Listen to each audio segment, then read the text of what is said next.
Welcome to the One Year Bible, March 7. The Old Testament reading, Numbers chapter 8, verse 1 through chapter 9, verse 23. The Lord said to Moses, "Give Aaron the following instructions. When you set up the 7 lamps in the lampstand, place them so their light shines forward in front of the lampstand." So Aaron did this. He set up the 7 lamps so they reflected their light forward, just as the Lord had commanded Moses. The entire lampstand, from its base to its decorative blossoms, was made of beaten gold. It was built according to the exact design the Lord had shown Moses. Then the Lord said to Moses, "Now set the Levites apart from the rest of the people of Israel and make them ceremonially clean.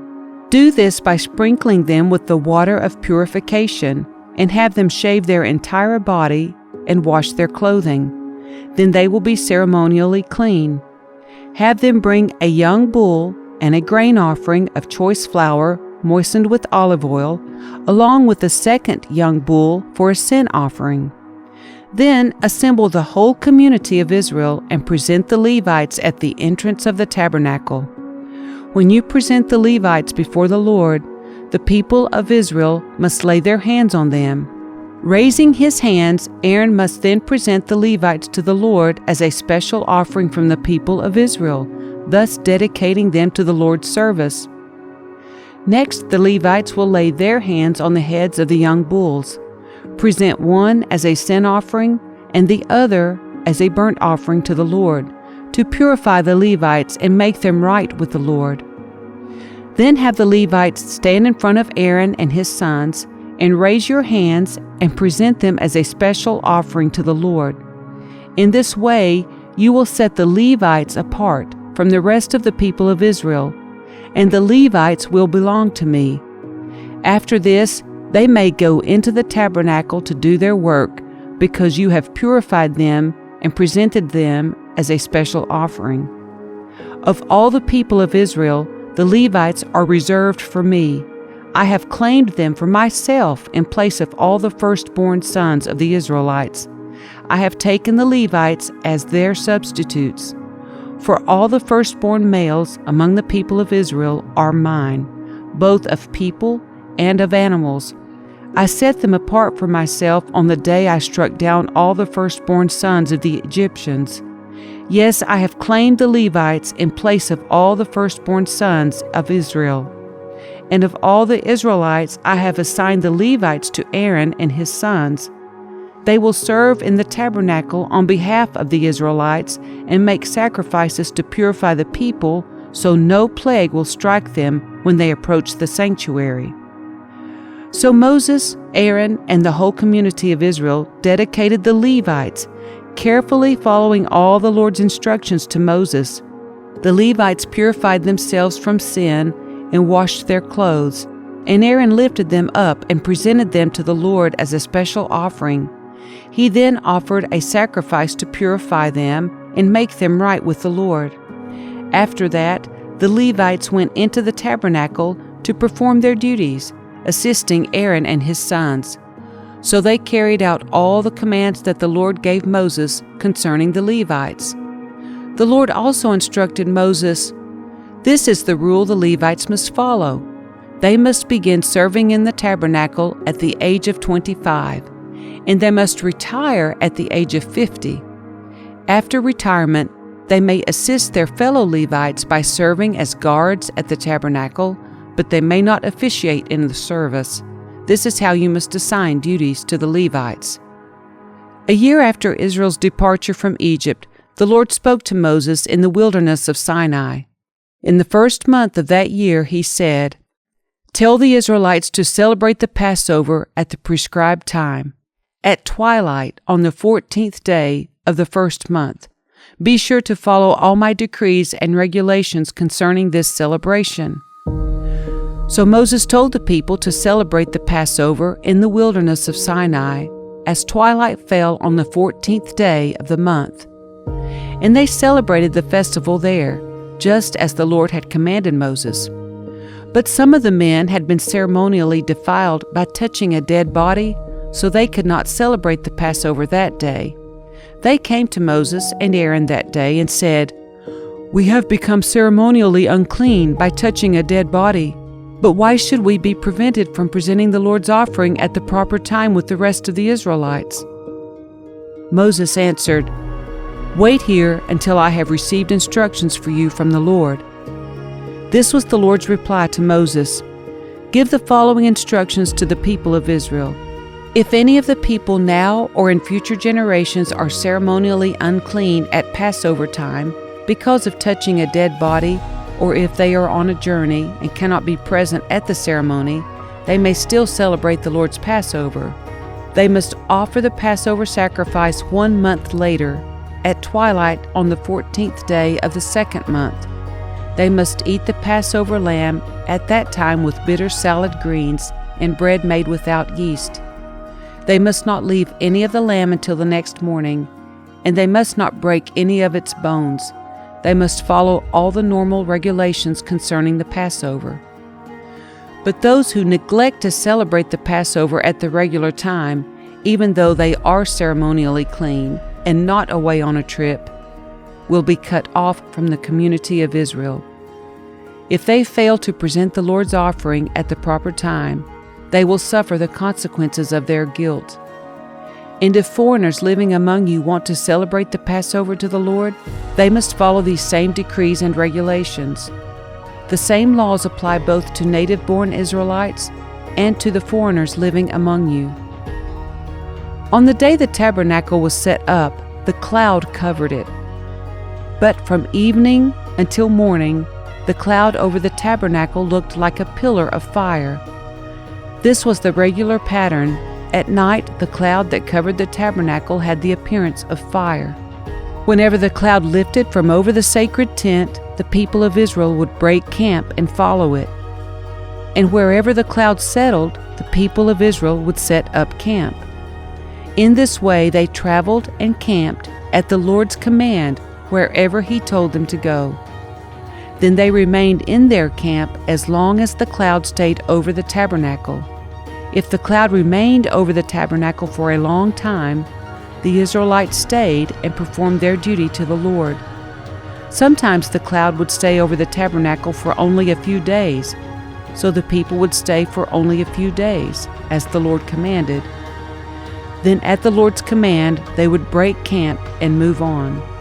Sometimes the cloud stayed only overnight and lifted the next morning.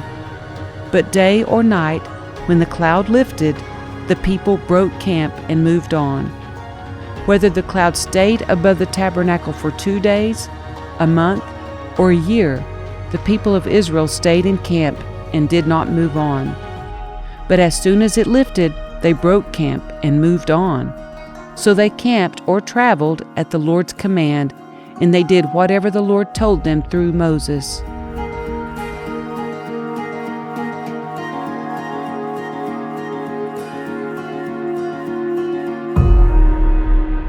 The New Testament reading, Mark chapter 13, verses 14 through 37. The day is coming when you will see the sacrilegious object that causes desecration standing where he should not be.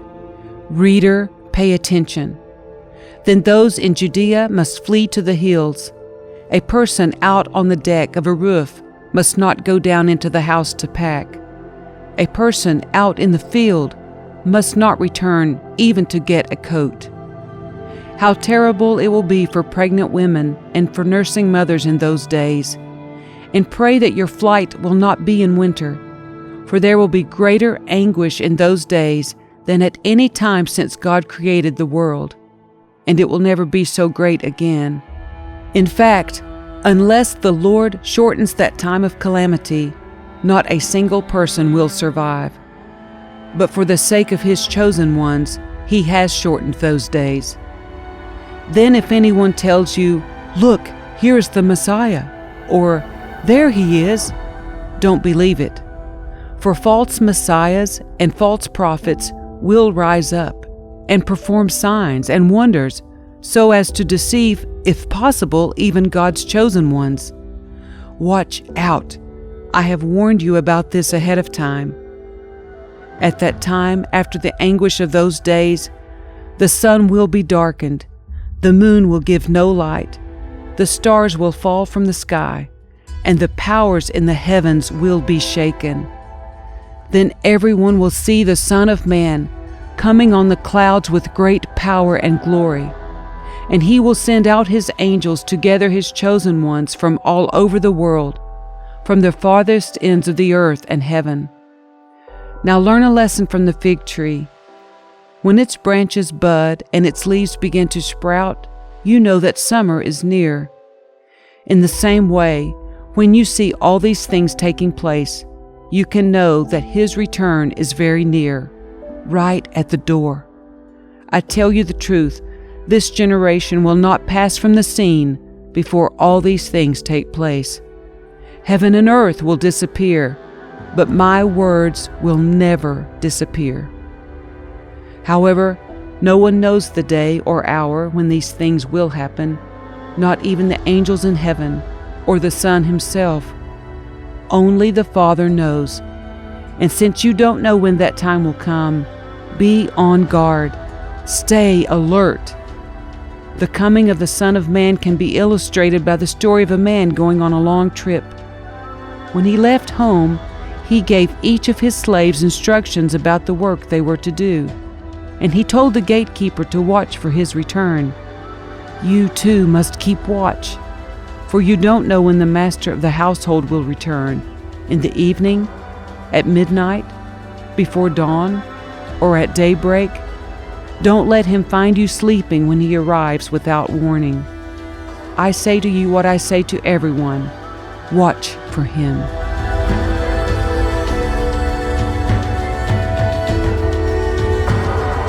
Psalm 50, verses 1 through 23.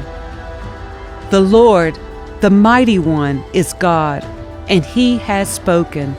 He has summoned all humanity from where the sun rises to where it sets. From Mount Zion, the perfection of beauty, God shines in glorious radiance. Our God approaches, and He is not silent. Fire devours everything in His way, and a great storm rages around Him. He calls on the heavens above and the earth below to witness the judgment of His people. Bring my faithful people to me, those who made a covenant with me by giving sacrifices. Then let the heavens proclaim His justice, for God Himself will be the judge. O my people, listen as I speak. Here are my charges against you, O Israel. I am God, your God. I have no complaint about your sacrifices or the burnt offerings you constantly offer.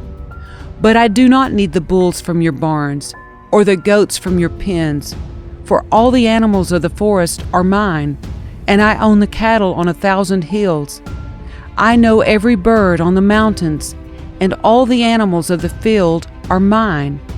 If I were hungry, I would not tell you, for all the world is mine and everything in it. Do I eat the meat of bulls? Do I drink the blood of goats? Make thankfulness your sacrifice to God, and keep the vows you made to the Most High. Then call on me when you are in trouble, and I will rescue you, and you will give me glory. But God says to the wicked, why bother reciting my decrees and pretending to obey my covenant? For you refuse my discipline and treat my words like trash. When you see thieves, you approve of them, and you spend your time with adulterers. Your mouth is filled with wickedness, and your tongue is full of lies. You sit around and slander your brother, your own mother's son. While you did all this, I remained silent, and you thought I didn't care. But now I will rebuke you, listing all my charges against you. Repent, all of you who forget me, or I will tear you apart, and no one will help you. But giving thanks is a sacrifice that truly honors me. If you keep to my path, I will reveal to you the salvation of God. Proverbs 10, verses 29 and 30. The way of the Lord is a stronghold to those with integrity, but it destroys the wicked. The godly will never be disturbed, but the wicked will be removed from the land.